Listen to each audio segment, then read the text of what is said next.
This is Dr. Ben Pearl with FitFootU. So today I'm at the APMA National Podiatry Conference, and I'm here with Simon and Danny, and we were talking about some of the things that you wouldn't think of with Altra shoes, with the splay in the toes and how it provides more stability. And I've been a big proponent with my patients with bunions, neuromas. I've been subject to neuromas myself. I taught skiing, so cramped feet, soccer, all those things. And I noticed for decompression, I love Altra shoes and shoes that are wider. But as I was also mentioning, and I love hearing other experiences, is that I felt that with the big toe and some of the second, third toe, neuroma, third, fourth, you get that offloading.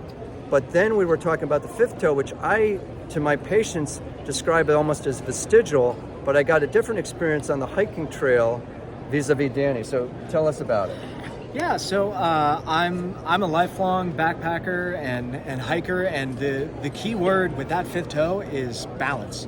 That is a big part of our weight load distribution and our balancing act as we're moving, whether we've got a pack on or if we're just carrying our natural weight. There is a little bit of shift that goes on, but if we're wearing a shoe that keeps that fifth toe, that metatarsal pinched in, we don't get to actually experience that balance. And you can sprain your toes, you can easily roll your ankle a lot more frequently because you're not able to stay centered and balanced as that weight is transitioning forward.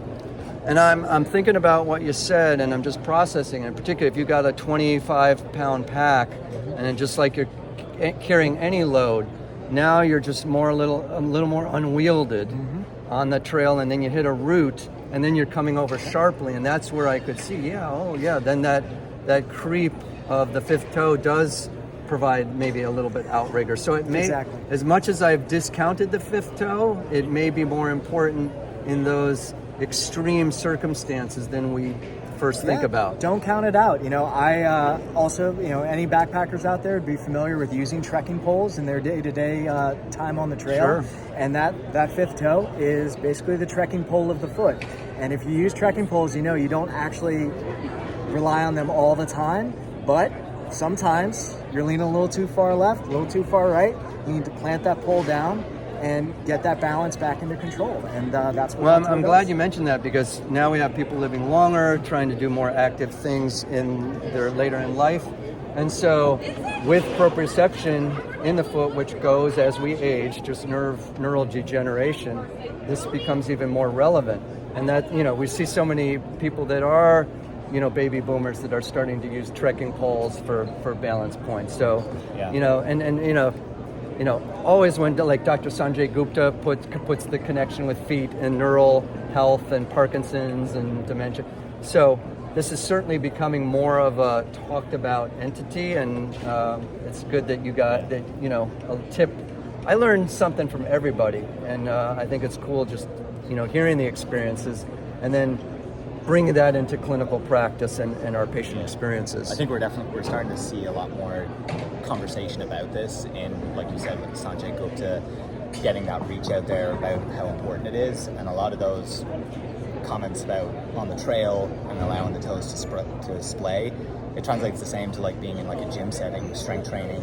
A lot of our like lower profile shoes, when you're doing single leg balance work, box jumps, single leg squats, things like that.